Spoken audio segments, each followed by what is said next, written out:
A reunião mediúnica, ela não deve ter, a reunião mediúnica no começo ela pode ter um número maior de médiuns, né, que está começando e tal.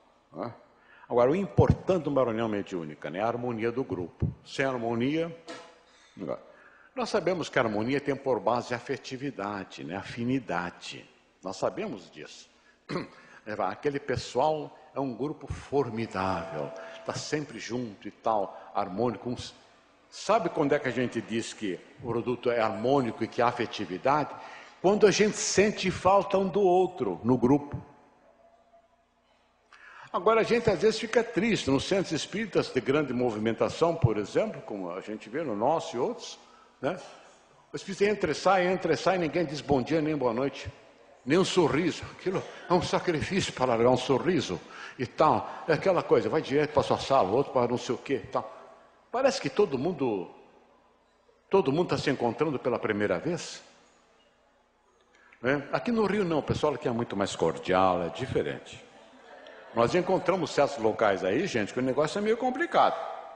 Você passa pela pessoa 1000 vezes dentro do centro espírita e faz que não vê, não cumprimenta, porque é difícil dizer, olá companheiro, como vai? Vou fazer uma brincadeira, é muito difícil. Isso não é harmonia, não é, eu não estou falando nem fraternidade. Então, com o nosso grupo, pelo menos é o nosso grupo, vamos lá ter, no começo nós podemos ter um número maior de médiuns, né? Vamos ver se nos conhecemos melhor, nos harmonizamos. Isso é importante para que possa oferecer melhor material para os espíritos. Uma outra coisa também é que nós temos que colaborar para que haja um ambiente propício dentro da reunião mediúnica. Se nós chegarmos ao centro espírita com nossos problemas do dia, nós vamos perturbar. Vamos perturbar o trabalho. Nós temos casos, por exemplo, que os espíritos isolam o médium que não está em condições de participar do trabalho. Isolam mesmo, fluidicamente, para não perturbar. Olha o trabalho dos espíritos. Além de tudo, tem mais isso. Então é preciso uma preparação. Não custa nada a gente até indo de ônibus para o centro, levar um livro e se preparar. Lendo uma mensagem, orando, se preparando para chegar em condições melhores. Quando chega no centro espírita, quando chega lá na reunião, encontra o grupo, vamos ser mais harmônicos. Aquela coisa, o reencontro, tal. A gente não gosta de alguém, não há afinidade, tem coisas do passado. E às vezes é exatamente isso, porque nós sempre estamos rodeados dos nossos credores. Não é? Mas vamos fazer força, vamos harmonizar o máximo possível. Né? Mas não só da boca para fora, um sorriso. Vamos ver se a gente consegue nos harmonizar. Todos nós temos qualidades boas. Todos nós. Temos nossas faces negativas. Mas todos nós temos nossas qualidades boas. Não é? Jesus não estava com os discípulos no deserto e foi mostrar lá o esqueleto de um cão que tinha morrido há muito tempo. E todos os discípulos colocaram o dedo no nariz, que cheiro horrível. E vinham falando da vida alheia. Jesus se aproximou-se com a varinha, levantou aquela gengiva podre e observou para os discípulos: vede, meus queridos, que alvos dentes tem esse animal.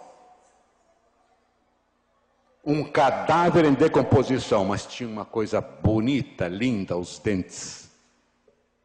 Ora, nós podemos ter muita coisa contra os nossos companheiros de trabalho, mas ele tem coisas boas também. Como nós também não somos santos. Se alguém for santo aqui, levante a mão que eu saio correndo. Não, correndo para pedir a bênção. O médium, como nós dissemos, na hora que ele vai assumir o mediunato, que é o mandato, tudo isso ele se comprometeu antes de reencarnar. Por isso vem com determinada sensibilidade psiconervosa e perispirítica, para poder servir grandes pecadores, grandes médiuns. Grandes médiuns, grandes pecadores. Deus nos oferece a oportunidade aos médiuns para resgatar, através desse trabalho difícil, que é a mediunidade, muitas vidas numa só. É uma bênção. E infelizmente tem muita gente que só chega ao centro espírita para trabalhar na mediunidade sob o guante da dor, né? Quando sente o seu pescoço quase estrangulado, quase em processo de estrangulação, é que ele vai ao centro cumprir a sua parte. E depois não cumpre, é responsável, foge do trabalho por qualquer motivo. Até que os espíritos cansam dessa atitude e deixam que ele vá fazer a sua vida, vai acabar no sanatório, porque ele deve. Todos nós, como dissemos de manhã, somos devedores. Os missionários, os isentos, os que vivem em equilíbrio perispirítico, os luminosos, os que eu conheço já se foram. Quer dizer, já voltaram. Claro, fisicamente, estão conosco sempre. Mas nós todos somos muito necessitados, meus amigos. Nós estamos aqui muitos em regime de, até em regime de moratória. Nós tivemos uma comunicação, às vezes, que talvez tenha sido o nosso irmão Bezerra. Não foi identificada a entidade, mas foi uma coisa extraordinária. Estamos trabalhando com uma determinada classe de pessoas, e estamos trabalhando, e surgiu esse comentário.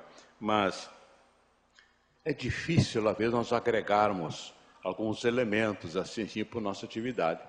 E ele fez uma exposição, uma médium experiente, inconsciente, muito delicada, a maneira do irmão Bezerra, e disse assim: meus irmãos, não desanimem, continue oferecendo oportunidade, porque para alguns é a última oportunidade. Depois nós vimos isso quando nós se referimos a médiums. Continuem ajudando todos que aceitam a responsabilidade, que têm que trabalhar na mediunidade, que para muitos é a última oportunidade. E depois começa, se não aproveita, talvez por intercessão de amigos espirituais, a gente reencarna com essa sensibilidade mediúnica para poder resgatar. E por intervenção nos é dada. Mas se não cumprimos, depois nós vamos ter que reencarnar em situação de expiação. Eu sempre digo que a espiritualidade nos alcança dois meios de evolução. Dois meios de evolução. Através da informação e através da dor. Quem souber vai se informar. Na mediunidade nós temos ainda processo obsessivo, etc, etc. Não vamos mais ter tempo para irmos examinar também o trabalho de desobsessão, mas o nosso tempo está está esgotado. Já recebi aqui a ordem para parar. Só queria rapidamente falar entre as ocorrências negativas dentro da mediunidade. E muita gente pergunta, mistificação e fraude. A mistificação pode ser do médium e do espírito. Mas normalmente, sendo do médium, ele não se dá conta que é mistificação. Está dando uma mensagem e tal. Mas o médium experiente, ele sabe quando o espírito que está se manifestando, ele está mistificando. Ele está se identificando de uma maneira e não é aquela, e etc. Aí a mistificação é do espírito, a maior parte é do espírito. O médico, quando se diz que ele está mistificando, normalmente ele não tem consciência, é inconsciente essa mistificação dele. Né? Agora, a fraude não, a fraude é sempre do médium.